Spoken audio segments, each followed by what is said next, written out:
डनकाशी news channel, सच है तो बोलेगा।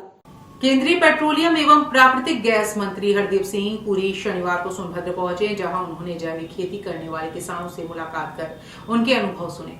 इस दौरान मंत्री ने प्राकृतिक एवं जैविक खेती को बढ़ावा देने पर जोर देते हुए कहा कि यह खेती किसानों की आय बढ़ाने के साथ साथ पर्यावरण संरक्षण में भी महत्वपूर्ण भूमिका निभा रही है। बता दें कि इसके बाद उन्होंने केंद्र सरकार के 12 साल बेमिसाल कार्यक्रम के अंतर्गत जिले के व्यापारियों और उद्योगपतियों के साथ संवाद किया। बैठक में औद्योगिक विकास, व्यापारिक संभावनाओं और केंद्र सरकार की विभिन्न योजनाओं पर चर्चा की गई। मंत्री ने सरकार की उपलब्धियों का भी उल्लेख किया। वहीं मीडिया से बातचीत में हरदीप सिंह पुरी ने कहा कि अंतर्राष्ट्रीय परिस्थितियों और पश्चिम एशिया में तनाव के कारण पेट्रोलियम उत्पादों की कीमतों पर दबाव बढ़ा, लेकिन केंद्र सरकार ने एक्साइज ड्यूटी में कटौती कर आम उपभोक्ताओं पर इसका असर कम करने का प्रयास किया। उन्होंने बताया कि तेल कंपनियों को प्रतिदिन भारी आर्थिक बोझ उठाना पड़ रहा है, फिर भी उपभोक्ताओं को राहत देने की कोशिश जारी है। वहीं पेट्रोलियम से जुड़े सवालों पर मंत्री कुछ नाराज नजर आए। वहीं उन्होंने सोनभद्र में नेटवर्क समस्या का मुद्दा उठाते हुए बताया कि बीएसएनएल के साथ बैठक कर चिन्हित क्षेत्रों में नए टावर लगाने की योजना बनाई गई है, जिससे जल्द ही संचार व्यवस्था में सुधार होगा। अरे बड़ा ही नहीं है मेरे भाई, सवाल तो समझ तो लो। मैं समझाता हूँ आपको, कैसे मैं समझाता हूँ, क्योंकि 3 बार माननीय प्रधानमंत्री जी ने 3 बार नवंबर 2021 में, मई 2022 में और अभी सेंट्रल एक्साइज ड्यूटी कम कर दी है। इसका मतलब क्या हुआ?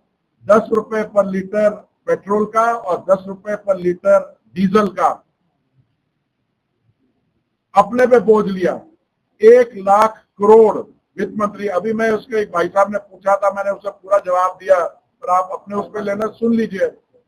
विश्व भर में, संयुक्त राष्ट्र में 193 देश हैं। जापान के अलावा भारत देश है जिसमें सबसे कम दाम बढ़ा।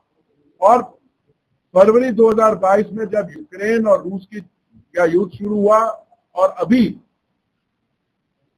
108 दिन से स्ट्रेट ऑफ हॉर्मुज की लड़ाई चल रही है, यहाँ पे एक्साइज ड्यूटी की हमारी कंपनियों को ओएमसी के 1,01,000 करोड़ दिन का नुकसान, और हमने लोगों तक नहीं पहुंचाया। माननीय प्रधानमंत्री जी ने टोटल दाम बढ़ा 7 रुपए 60 पैसे पेट्रोल का, उतना ही डीजल का, और वो अगर 2022 के दाम से करो तो कम हुआ।